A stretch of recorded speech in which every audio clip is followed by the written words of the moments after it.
different parts of the city, like where I am now, and there were actually volunteer crews out here searching for Nancy Guthrie over the weekend in some of these tunnels. Could there be a deal worked legally so that someone who has information about where Nancy Guthrie is could come forward, someone who may have been involved in the kidnapping could come forward and give the information without getting criminally in trouble? Some stories begin with a scream, others begin with silence.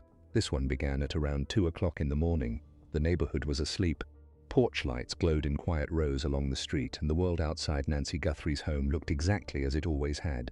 Nothing seemed out of place. No flashing lights, no frantic voices, no signs that by sunrise everything would change, because sometime during those dark early hours Nancy disappeared, and nobody saw it happen.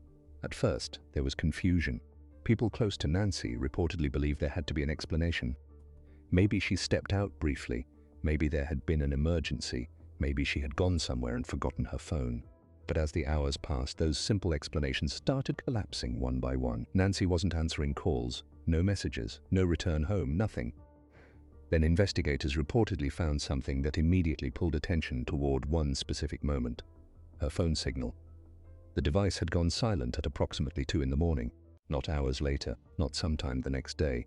2 a.m., that single time suddenly became the center of everything, because in modern investigations, phones tell stories. They leave digital footprints. They create timelines. They track movement, even when people do not realize they are being tracked. And when Nancy's phone stopped speaking, investigators started asking why. Was the battery dead? Was it damaged? Or had someone intentionally made it disappear? As search efforts expanded, the questions grew larger. Where was Nancy? Had she left willingly? Had someone taken her? And perhaps most unsettling of all, if someone had taken her, how had they done it without anyone noticing? Because according to reports surrounding the case, there were no dramatic signs of chaos at the home, no shattered windows, no damaged doorway, no obvious evidence of a violent struggle. Nothing that looked like the scene people imagine when they think of an abduction. And that detail bothered investigators, because strangers make mistakes. Strangers force their way in. Strangers create noise. But according to emerging details, what happened that night may not have looked random at all. It may have looked controlled, careful, almost familiar. As the days passed, search teams reportedly spread across different areas. Volunteers joined in.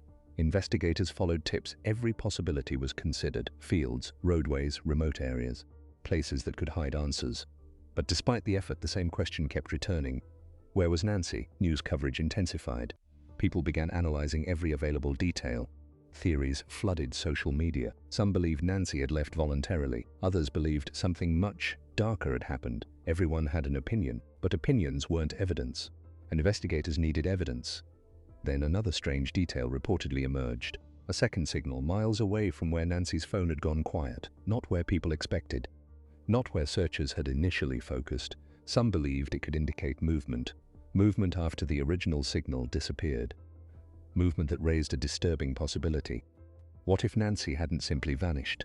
What if she had been moved? Suddenly, investigators weren't just looking at a missing persons case anymore. They were looking at a route, a possible path, a sequence of events, and every new detail created one terrifying possibility. Someone may have known exactly where they were going. Not someone panicking, not someone improvising, someone following a plan. And if that was true, then whatever happened to Nancy may have started long before that night. Because plans don't begin at 2 in the morning. Plans begin in silence, long before anyone notices, long before anyone disappears. And as investigators quietly examined the evidence, one particular phrase began surfacing around the case. 2 words, words that would completely change the direction of the story. At first, the phrase sounded harmless, but investigators were beginning to suspect it meant something far more disturbing. Because it wasn't about technology, it wasn't about phones, it wasn't about discounts or accounts. It was about familiarity, and if familiarity was part of the case, then the danger may not have come from outside at all. It may have already been close, very close. Investigators were about to start looking in an entirely different direction. Investigations change when questions stop multiplying and answers start pointing in the same direction. For weeks, Nancy Guthrie's case felt like a storm of scattered pieces. Search teams moved through different locations. Tips arrived from strangers. Rumors spread across social media. Every theory seemed possible because nothing felt certain. But somewhere behind closed doors, investigators reportedly began seeing something different. The evidence wasn't spreading outward anymore. It was narrowing, and that frightened people. Because narrowing meant that random possibilities were disappearing. It meant patterns were beginning to form. Imagine laying hundreds of puzzle pieces across a table. At first, they look unrelated. Different colors, different shapes, different corners. But eventually something happens. 2 pieces connect. Then 5. Then 10. And suddenly you realize you're not looking at separate pieces anymore. You're looking at a picture. According to reports surrounding the investigation, that's exactly what may have been happening. Investigators reportedly revisited Nancy's digital trail, phone activity, signal data, possible movement patterns, and when those details were placed side by side, they appeared to create something unsettling. Not chaos, a route, a path, a deliberate movement from one location to another. If true, whoever moved through that area wasn't simply driving around looking for somewhere to go, because random movement looks messy. Random movement creates mistakes. Random movement doubles back, gets lost, hesitates. But this movement reportedly looked different, clean, purposeful, direct. As if someone already knew where they were headed before they ever got behind the wheel. That possibility changed everything. Because suddenly investigators weren't asking, where did Nancy go? They were asking, why this place? And that's a very different question. Because where suggests uncertainty, but why suggests intention. Around this time, one particular location reportedly began attracting attention, not because it stood out visually, not because it looked suspicious. Actually, that was the disturbing part. It looked ordinary, just another place on a map. Just another location people might drive past without thinking twice. But investigators reportedly kept returning to it, again and again, and again, and whenever investigators repeatedly returned to the same place, people start paying attention. News reporter Brian Entin had been closely following developments surrounding the case, and according to reports, his tone had started changing. Early on, coverage sounded like everyone else. Questions, possibilities, speculation. But now there seemed to be something else beneath his reporting. Direction, not certainty, but direction. And direction can sometimes say more than answers ever do, because investigators often don't publicly announce everything they know. They can't, not immediately. Not while evidence is still being processed, not while timelines are still being verified. Sometimes silence isn't uncertainty, sometimes silence is strategy. And if reports were accurate, investigators may have been holding pieces of information much closer than people realized. Then another unsettling possibility emerged. The phrase that had already raised questions returned once again. Family plan, but now its meaning reportedly felt clearer. Not accusation, familiarity. There is an important difference. Because familiarity changes behavior. Think about entering a stranger's house. You hesitate, you look around, you make mistakes, you wonder where things are. But someone familiar with a place? They don't hesitate. They know which hallway creaks. They know which door sticks. They know routines, patterns, habits. And according to details surrounding the investigation, what happened inside Nancy's world reportedly did not feel like the work of someone unfamiliar. It felt controlled, too controlled. If true, that created one horrifying possibility. Whoever was involved may not have been learning Nancy's life. They may have already known it, known the routines, known the timing, known exactly when movement would go unnoticed. Because investigators reportedly saw no signs of violent chaos, no struggle, no evidence of panic. And panic leaves fingerprints. Panic leaves broken things. But planning leaves very little. And that possibility cast a shadow over the entire case. Because if someone knew Nancy's world well enough, then maybe the danger had never come from outside. Maybe it had already been standing much closer, watching, waiting, knowing.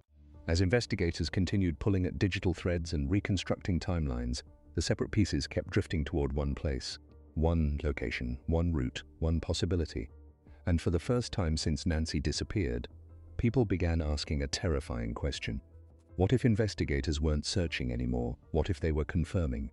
Because those are two very different things. One means you don't know where to look. The other means you already believe you know where the answers are. You just need proof. And if proof was coming, then someone somewhere had a very serious problem, because secrets survive in darkness. But investigations are designed to drag darkness into the light. And according to reports, the light was getting closer. Every investigation reaches a moment where separate questions stop standing alone. The timeline, the phone data, the movements, the location, the routines. Eventually, they stop behaving like individual mysteries and begin pointing toward the same place. According to reports surrounding Nancy Guthrie's case, investigators may have reached that point. And if they had, then the story was changing. Because this was no longer beginning to look like a mystery built on randomness. Randomness creates confusion. Randomness creates disorder. But planning? Planning creates patterns, and patterns leave trails. Investigators reportedly returned again to the digital evidence, the 2 a.m. phone silence that had become central to the case. That moment had always seemed important, but now it reportedly appeared even more significant. Because phones don't simply disappear from investigations. People make them disappear. Someone turns them off. Someone removes batteries. Someone destroys them. Someone intentionally creates silence. And silence itself can become evidence. Because when Nancy's phone reportedly stopped transmitting, investigators weren't just looking at something ending. They were looking at something beginning. Movement, direction, purpose. Then came another reported layer. Investigators were said to be examining digital communications and transaction activity connected to possible leads. On their own, such details can seem meaningless, but investigators rarely focus on one isolated clue. They look for alignment. And alignment changes everything. Because when digital evidence begins telling the same story as physical evidence, the room for coincidence starts shrinking. And according to reports, physical evidence had reportedly been creating its own picture. No forced entry, no obvious signs of violent struggle. No scene that looked like panic had exploded inside the home. Instead, everything reportedly suggested control, deliberate movement, minimal disturbance, minimal noise. And if that picture was accurate, someone may have moved through Nancy's world with confidence. Not the confidence of a stranger, the confidence of someone who already knew where things were. Someone who knew routines, someone who understood timing, someone who knew when people slept, when lights turned off, when attention disappeared. And that possibility carried a terrifying implication, because strangers learn information. But familiar people already have it. Suddenly, the meaning behind those earlier words returned one final time. Family plan, not an accusation, not a name, not proof. Familiarity. Because familiarity is powerful, people rarely question it, people open doors for it, people trust it, and trust can sometimes become invisible. Maybe that's why investigators reportedly shifted their focus away from broad searching and toward reconstruction. Instead of asking where Nancy had gone, they reportedly started asking who knew enough, who had access, who understood the roots, who understood her world. Because one fact continued refusing to disappear: the location.